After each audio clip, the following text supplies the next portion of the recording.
pessoal, bom dia, boa tarde, boa noite para todos vocês que estão ouvindo e assistindo também ao nosso programa Conversa com Ela, seja qual horário for.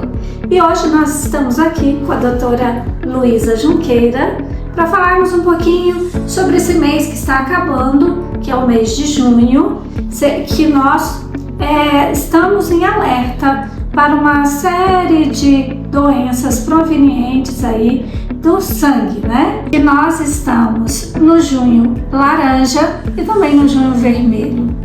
E para falar sobre o significado desse junho laranja e junho vermelho, eu estou com a doutora Luísa Junqueira para nós conversarmos um pouquinho sobre esse mês de alerta sobre a anemia, a leucemia e todas essas doenças são provenientes do sangue, não é isso, doutora Luísa?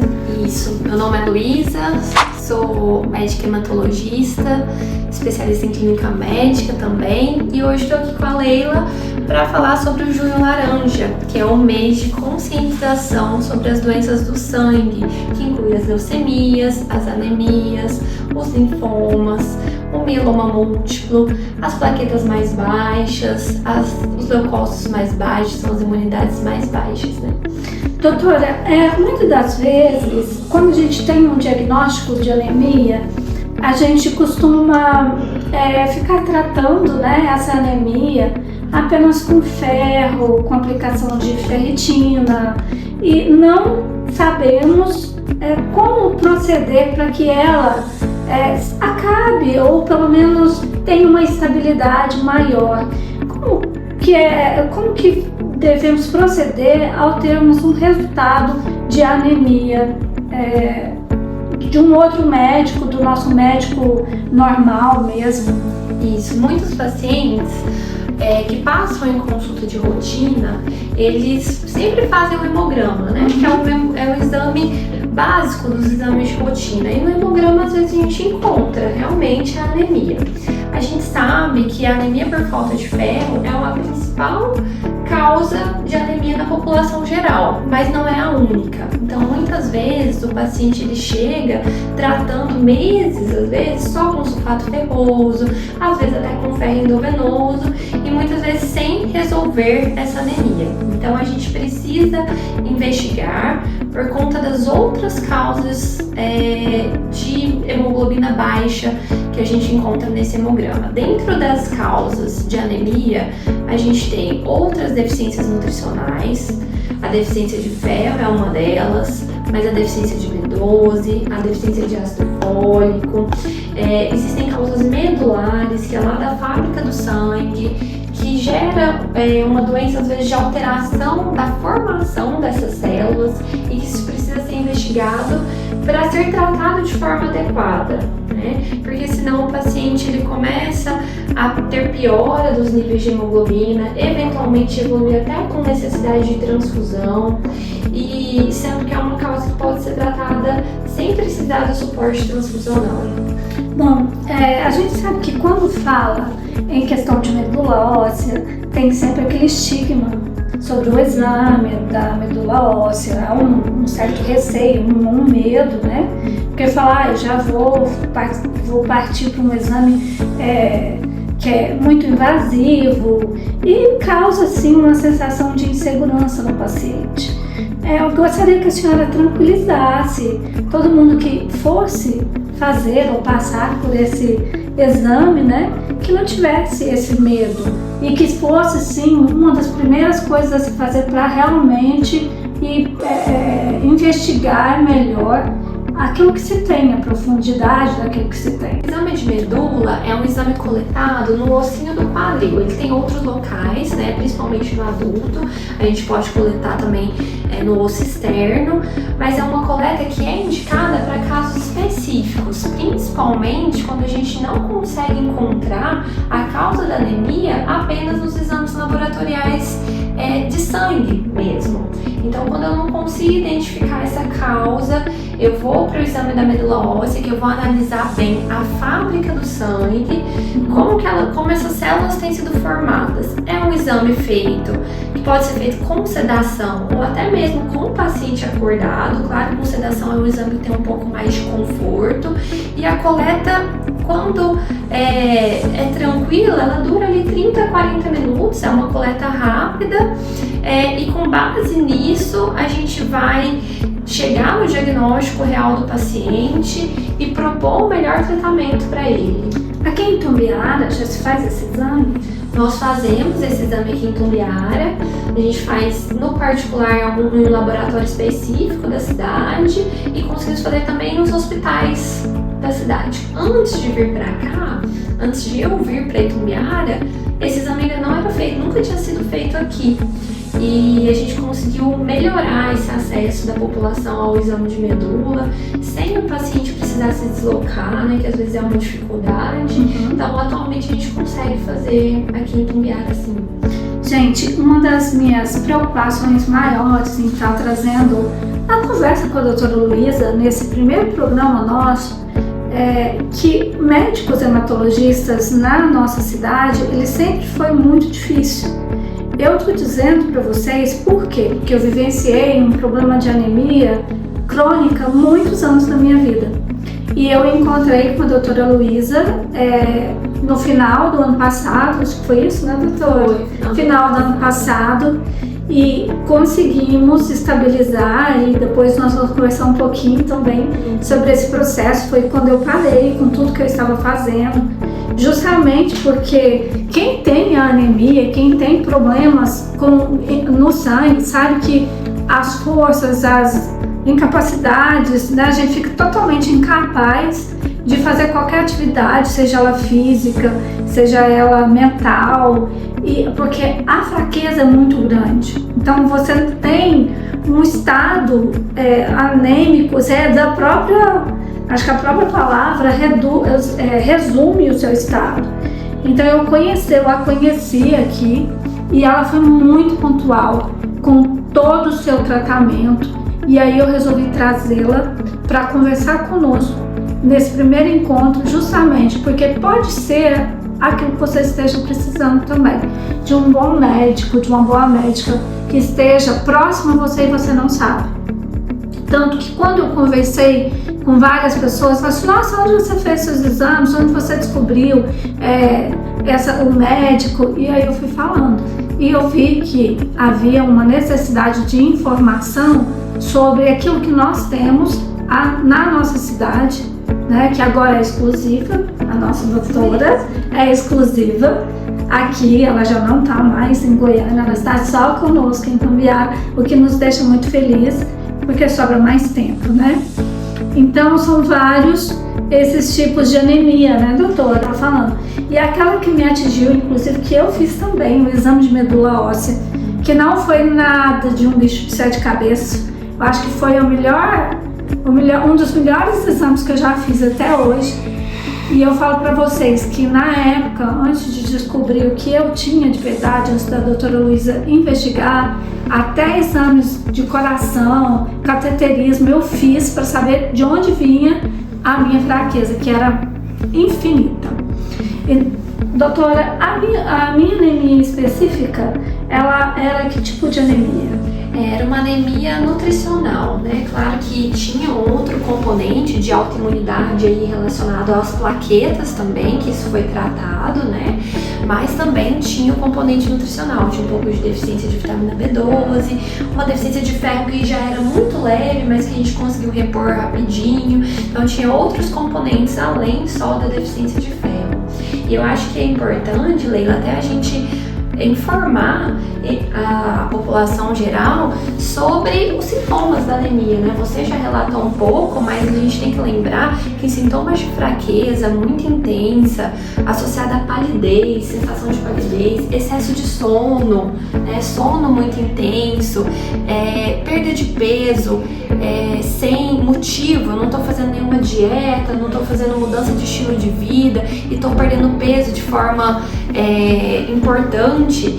todos eles são sintomas que podem estar relacionados com as doenças do sangue, não só com a anemia. Então, se você está sentindo uma fraqueza, um mal-estar, uma indisposição, isso mudou nos últimos meses, nos últimos dias, é importante fazer um exame de rotina, uma avaliação mais aprofundada, para a gente não encontrar essas anemias em estágios tão avançados, que vão demandar às vezes de um tratamento mais pesado, com mais toxicidade, né? Olha, o que eu posso relatar daquilo que me contei, assim, que eu tive, das manifestações que eu tive da minha anemia quando ela já estava bem profunda, que eu encontrei a doutora, é que principalmente esse estado de sono e desânimo. E é tão assim grave que eu bati o carro uma vez, dormi de uma vez, é um sono assim que te rouba. À tarde, por volta das 18 horas, acho que foi uma das minhas maiores reclamações. E é um sono que não se repõe. Então, é um sono que você tem infinitamente, você não tem ânimo. Além de os meninos estarem conversando comigo assim, e de repente eu dormi e não lembrar mais do que eu estava falando. Você não lembra, é como se você entrasse num transe de sono. A fraqueza é grande, né? É uma fraqueza fenomenal. E até que veio por questões que já tinha aí, que veio a púrpura, né? Que veio a púrpura. Então eu inchei totalmente, fiquei cheio de manchinhas vermelhas. A doutora até inclusive pensou que fosse dengue, né? Isso. Assim que chegou, primeira coisa, será que não está com dengue? Mas não era uma púrpura. Então isso é muito importante, a gente observar. E às vezes são os da casa mesmo que observa na gente, né? O que está acontecendo? Foi, né? No meu caso foi o meu filho, falou assim: mamãe, você tá com manchinha no rosto, você tá com dengue? Falei: não, mamãe não tá com dengue, acho que é um mosquito que picou. E foi enchendo de manchinhas até que, graças a Deus, cheguei aqui. Doutora, a anemia, para ela chegar no ponto de leucemia, o que acontece? Ela é silenciosa, ela deixa os seus recados, ou simplesmente acontece? O que o paciente deve ficar de sobreaviso para observar se ele está tendo sintomas de um processo anêmico mais profundo para chegar a uma leucemia? A leucemia aguda, no geral, é uma doença espontânea, né? Ela, às vezes o paciente fala: eu estava muito bem há um mês atrás e de repente tudo isso começou a acontecer.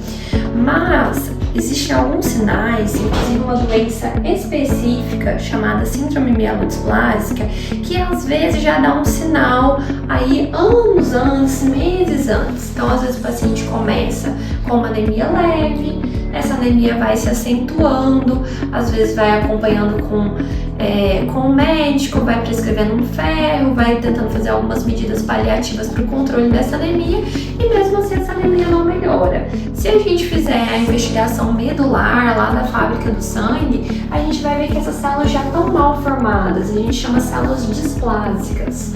Elas é uma má formação das células do sangue associada com mutações genéticas, e isso a longo prazo ou curto prazo, se a gente não consegue prever, pode se transformar numa leucemia aguda.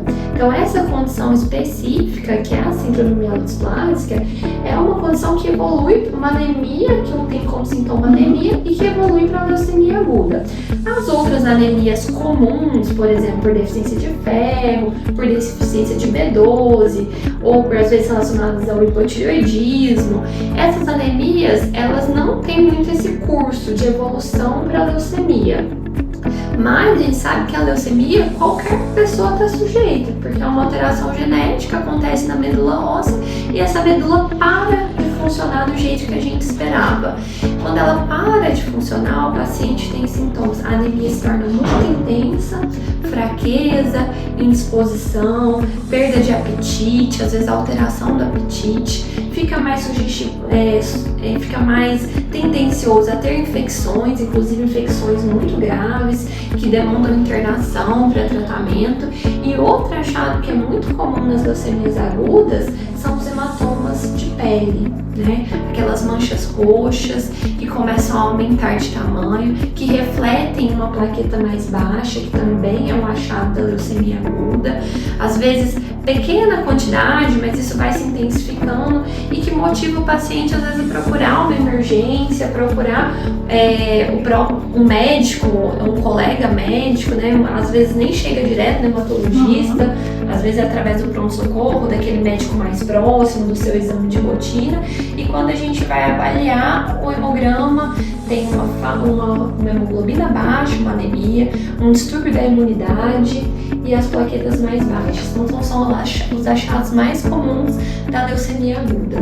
E quando chega a esses achados, qual é o tratamento? Quimioterapia. O tratamento da leucemia aguda hoje, né, é quimioterapia. Em alguns casos específicos existe até a indicação para o transplante de medula óssea.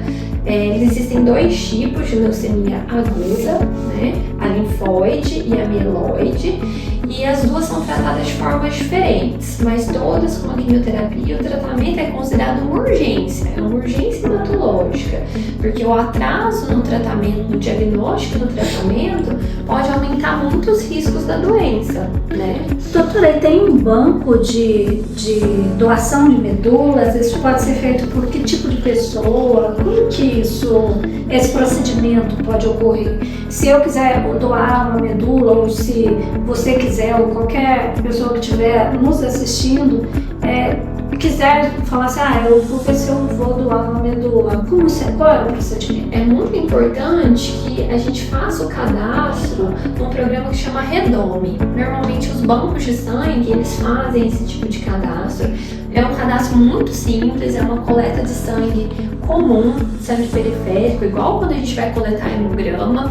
Esse sangue vai para análise, faz um perfil de compatibilidade e é um sistema, na verdade, internacional. Então, do mundo inteiro, por isso que os pacientes, às vezes do Brasil, às vezes eles têm doadores internacionais. Essa medula é encaminhada para o Brasil, assim como o paciente doador do Brasil pode doar para outros pacientes fora do país. Então, é feito um cadastro com perfil de compatibilidade, e quando o paciente que tem leucemia entra como receptor, há uma comparação, identificado aquele doador que é mais compatível. Esse doador que é mais compatível é convocado, ele é perguntado se ele vai querer ser doador, porque apesar de você ser cadastrado, você não é obrigado a doar, você é convidado a esse ato, né? Que é um ato, a gente fala altruísta, em prol do próximo. E se a pessoa topar, né, ele tem interesse, quer ser doador mesmo, essa doação ela pode ser feita de duas formas, com uma coleta da própria medula óssea, mas na maior parte dos casos, como se fosse uma coleta de sangue, né? Então o paciente recebe essa doação e isso com certeza muda muito a vida, porque é uma das principais alternativas terapêuticas, e a gente sabe que quem não tem um doador às vezes passa por uma evolução da leucemia aguda e pode até vir a falecer por essa doença. Então é muito importante que as pessoas se cadastrem, tenham essa conscientização, porque não é fácil encontrar um doador, às vezes não tem um familiar compatível, então depende realmente do banco, do Redome.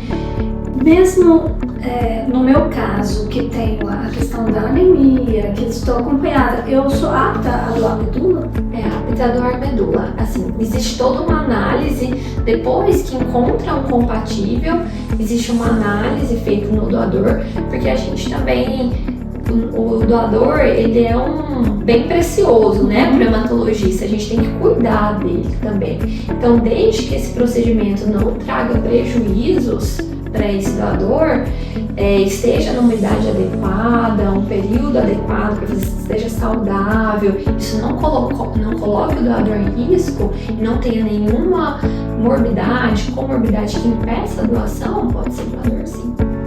É muito interessante. Então, aquele que seria o procedimento, se eu quero ser o doador, a quem encaminhar, eu procuro o quê? Normalmente os bancos de sangue, aqui em Tumbiara sempre tem eventualmente algumas o Hemogol, que é o Hemocentro de Goiânia, ele vem fazer umas campanhas aqui. Durante essas campanhas, tanto para doação de sangue, quanto para cadastro no transplante de medula óssea. Lá no Hemocentro de Goiânia, eles fazem esse cadastro o ano inteiro. Aqui em Tumbiara, geralmente é no período que eles vêm para alguma campanha específica, aí tanto para doação quanto para cadastro de banco.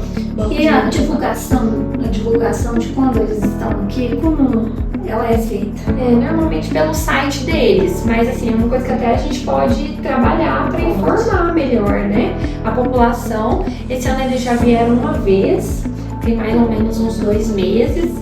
E a gente precisa informar mesmo a população. No meu canal agora, no programa, vai ter um quadrozinho toda semana de utilidades públicas.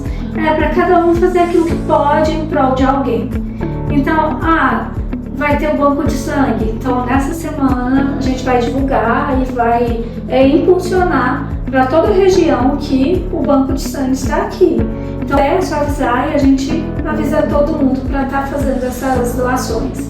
Quanto à questão de quem necessita de sangue, qual é a tipologia do sangue e o sangue que mais falta na hora da necessidade de uma intercorrência cirúrgica ou de um acidente? Qual tipo de sangue que nós poderíamos dizer assim, esse é um sangue difícil, é um sangue raro, eu quase não tenho aqui no São Marcos, que é um hospital regional, por exemplo?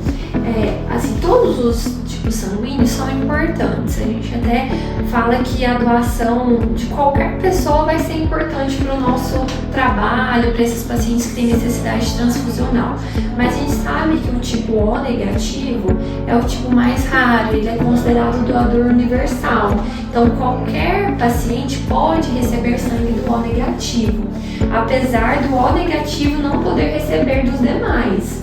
Parece uma crueldade, né? Crueldade. Ele doa para todos, mas ele só recebe dele mesmo, né? Então, assim, é um tipo de sanguíneo considerado raro. Quem é O negativo, é muito importante que seja doador de sangue, se tiver condição, né, de ser doador de sangue, porque é um sangue que a gente usa nas emergências, quando talvez em alguns casos não dá tempo de fazer todos os testes de compatibilidade, ou às vezes não tem um tipo AB, não tem um tipo específico, a gente pode usar o O negativo. Então é um tipo sanguíneo muito importante, apesar da gente estimular sempre a doação de qualquer tipo sanguíneo. A gente fala, você pode ser o tipo de alguém, né? E a pessoa mesmo que seja O negativo, em algum momento ela pode estar na condição de precisar, né, desse sangue. Nessa questão das doações sanguíneas, você pode fazer medula e doação sanguínea no mesmo dia ou tem que ser em dias diferentes, porque são procedimentos diferentes? Na verdade, a gente faz o cadastro para ser doador com uma amostra pequena, e essa doação de medula óssea é feita só se eu tiver um doador compatível. Então a gente não doa essa medula para ela ser armazenada. Se tiver um receptor que precisa, o tipo desse receptor, a pessoa vai ser convocada a fazer essa doação. Agora, diferente da doação de sangue, a doação de sangue ela pode ser feita por homens e mulheres a partir dos 16 anos, principalmente de 16 anos até os 18 anos. A recomendação é que tenha autorização dos pais, mas a partir dos 16 anos e até os 69 anos, desde que a primeira doação tenha sido antes dos 60. A doação para mulheres é a cada 4 meses, pode ser feita com intervalo de 4 meses, e para homens a cada 3 meses. O paciente pode ir no banco de sangue. Aqui em Tumbiara a gente tem banco de sangue que recebe essa doação e que atende o nosso município e a região ao entorno. Doa, essa bolsa é armazenada e conforme a necessidade de cada paciente, de cada hospital, essa bolsa é direcionada para esses pacientes. Lembrando que a doação de sangue a gente doa o sangue total. Dentro desse sangue a gente tem as hemácias, que é o concentrado de hemácias, e tem as plaquetas. E plaqueta a gente precisa em torno de 7 doadores para formar uma bolsa de plaqueta. Então, é muito difícil a gente ter plaqueta para doação. Por isso que o incentivo dos pacientes procurarem mesmo para doar, para poder formar essa bolsa de plaquetas que vai atender um só paciente. Então, dentro desse sangue total, a gente faz os dois hemocomponentes, tanto as plaquetas quanto as hemácias. Engraçado não, é interessante, muito interessante. Te ver colocando todas essas questões, a gente separa as plaquetas, separa as hemácias, parece tão mágico, né? O sangue parece ser mágico. E quando pinga aquela gotinha ali que você corta, você não imagina que tenha tão rico, que seja tão rico. Doutora, o que te encantou da medicina? A hematologia, assim, eu nunca pensei em ser hematologista, na verdade. Eu sempre, até eu passar no meu primeiro estágio da hematologia na residência de clínica médica, porque antes da hematologia a gente faz uma outra residência que é necessária para a gente entrar no processo seletivo da próxima. E na época da clínica médica, eu sempre gostei de tudo, sempre fui meio apaixonada por todas as áreas, então eu tinha muita dificuldade de definir qual o caminho que eu ia seguir depois da clínica médica. E eu passei no meu estágio da hematologia, foi no Hospital das Clínicas de Goiânia, e eu fiquei um mês na hematologia e depois de lá eu não tive dúvida.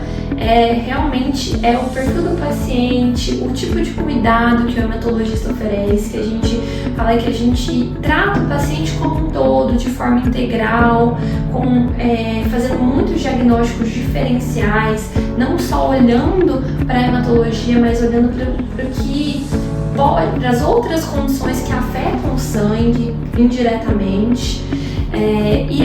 O perfil do paciente, o tipo de cuidado, os colegas, a gente fala que às vezes os colegas nos inspiram, né? Quando a gente tem contato com colegas que fazem um trabalho que a gente vê que faz diferença de fato. Então toda essa complexidade da especialidade me encantou. E depois que eu passei, ainda tive um ano ainda de contato com outras especialidades e nunca mudei de opinião. Falei, vai ser hematologia mesmo. E sou muito feliz, né, na minha área de atuação, no que eu faço, no cuidado com os pacientes, na confiança que os pacientes têm em mim também. Isso é importantíssimo pra gente, né, pra nossa atuação, pra fazer um trabalho que nos realiza mesmo. A sua residência em hematologia foi em Goiânia também? Não, a minha primeira residência foi em Goiânia, né, de clínica médica, e a segunda eu fiz em São José do Rio Preto, no hospital de base da Faculdade de Medicina de São José do Rio Preto, a chama FAMERP, e uma residência muito completa.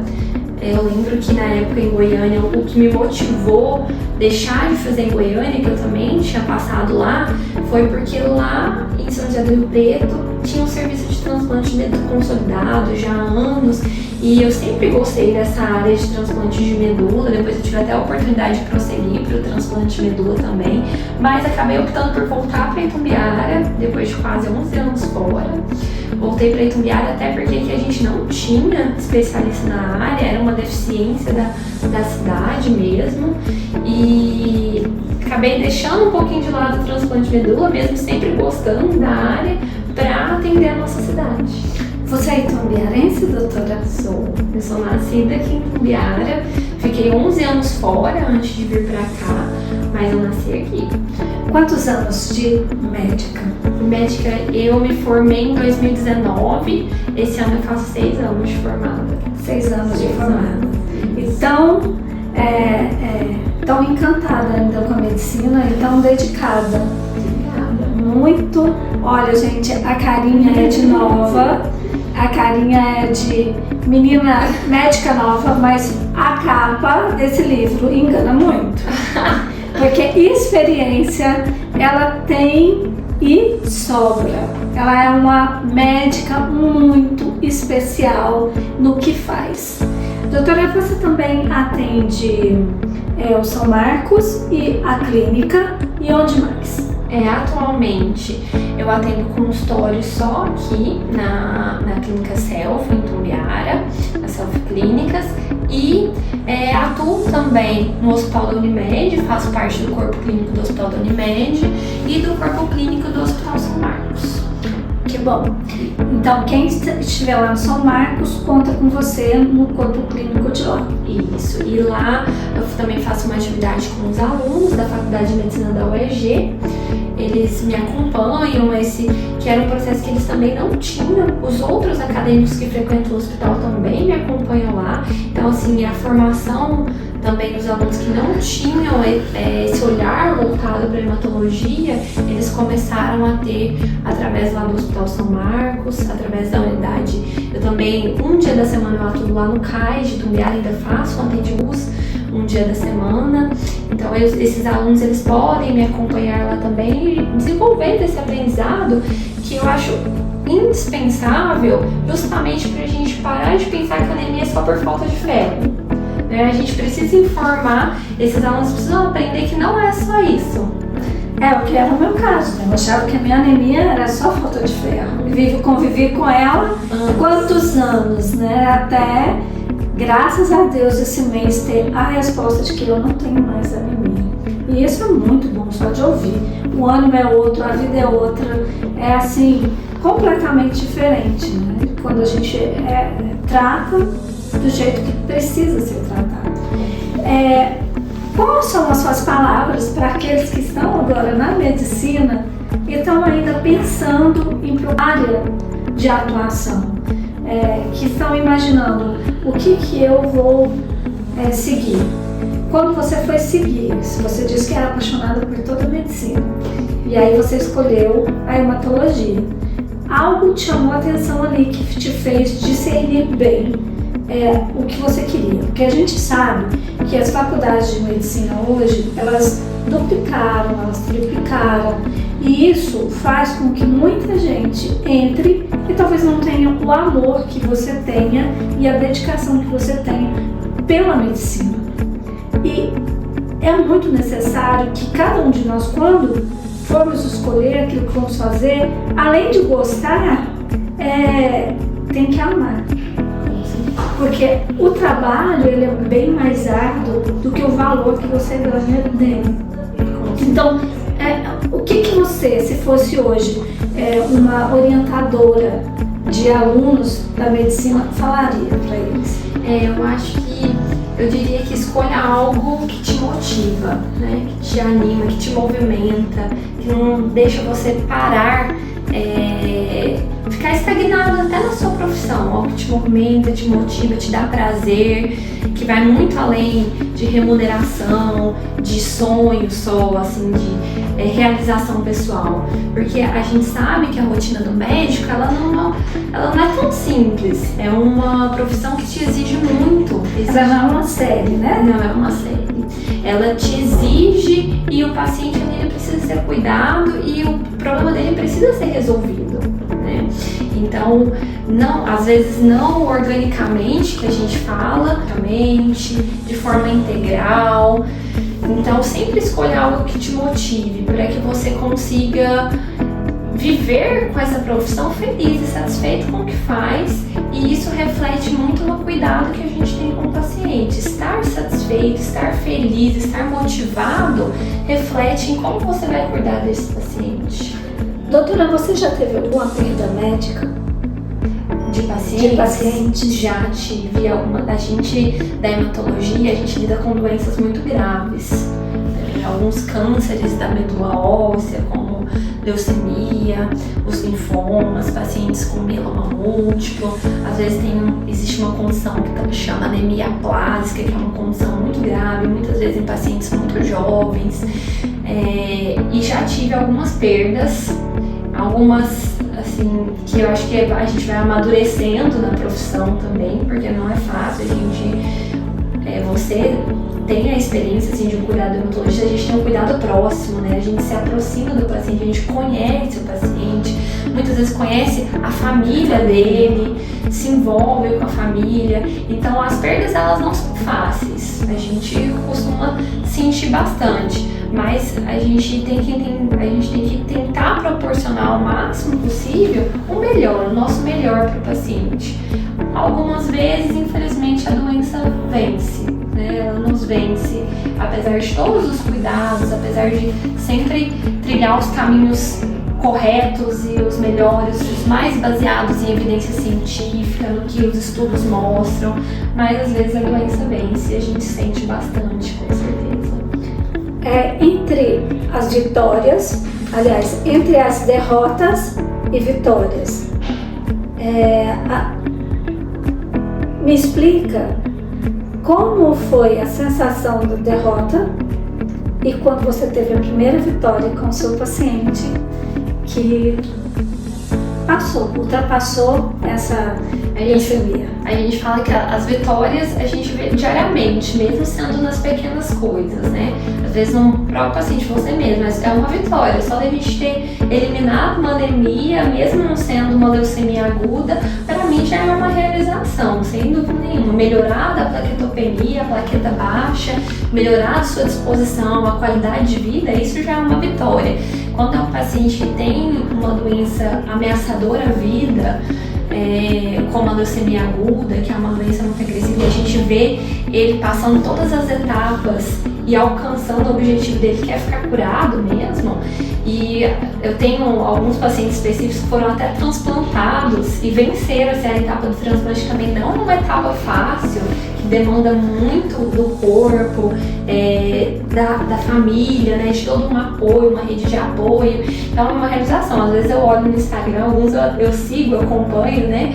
Às vezes até comentam, é bom demais a gente ver o paciente bem e retornando à vida dele normal, voltando a fazer exercício físico, voltando para os filhos, porque a leucemia aguda ela demanda uma internação muito prolongada, às vezes 30, 40 dias, então voltar para casa, o prazer de poder retornar para casa, para o cuidado da família, isso faz toda a diferença, com certeza. Então é uma realização desde os pequenos, das coisas mais simples até as mais complexas. E já quando a gente fala, quando a doença vence, aí já é uma fase mais difícil, que vem a nossa sensação de incapacidade mesmo diante de alguns quadros muito graves.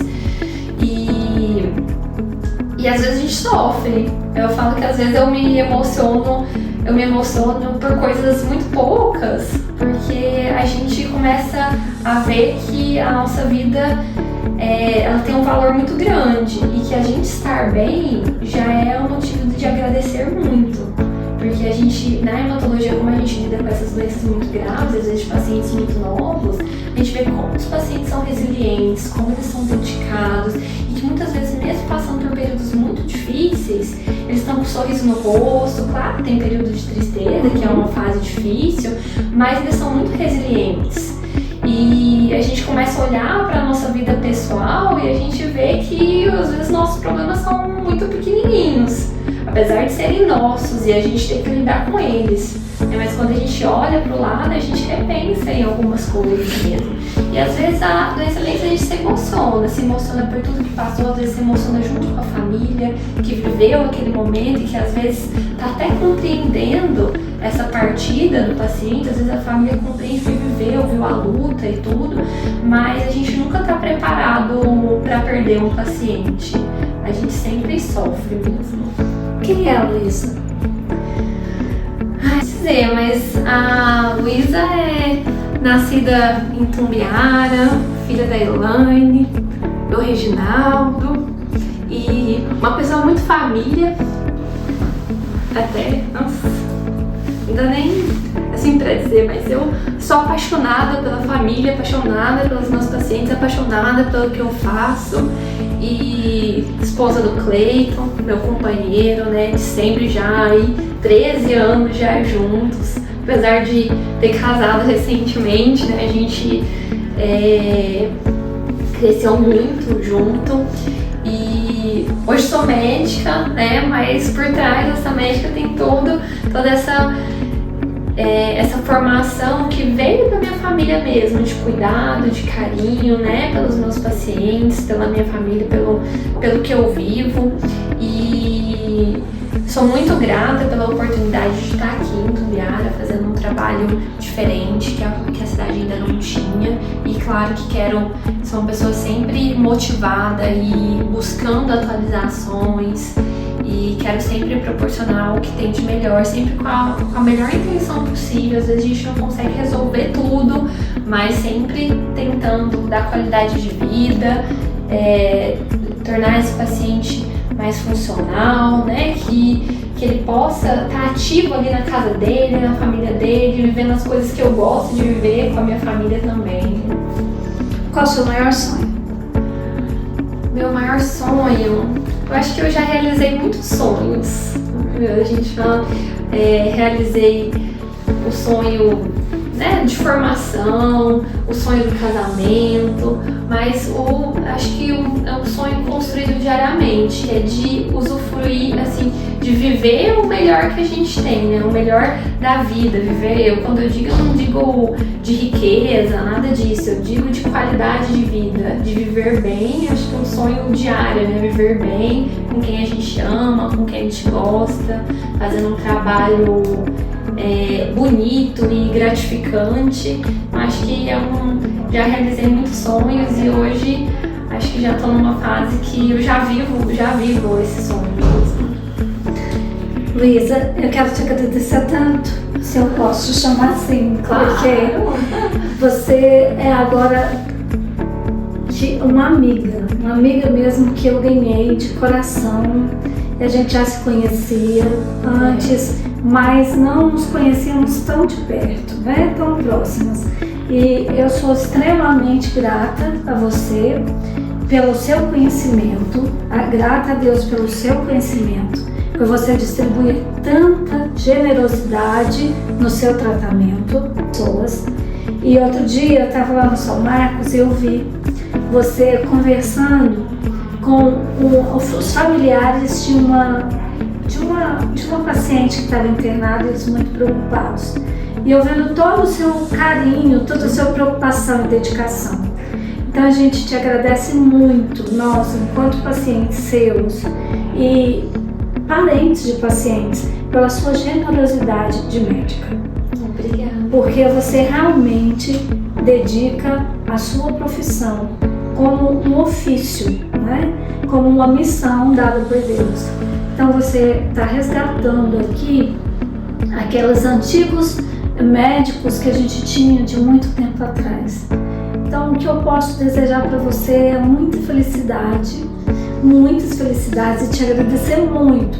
E que Deus te abençoe extremamente na sua carreira e na sua vida pessoal, porque você merece. Você é uma menina muito boa mesmo. Obrigada, Leila.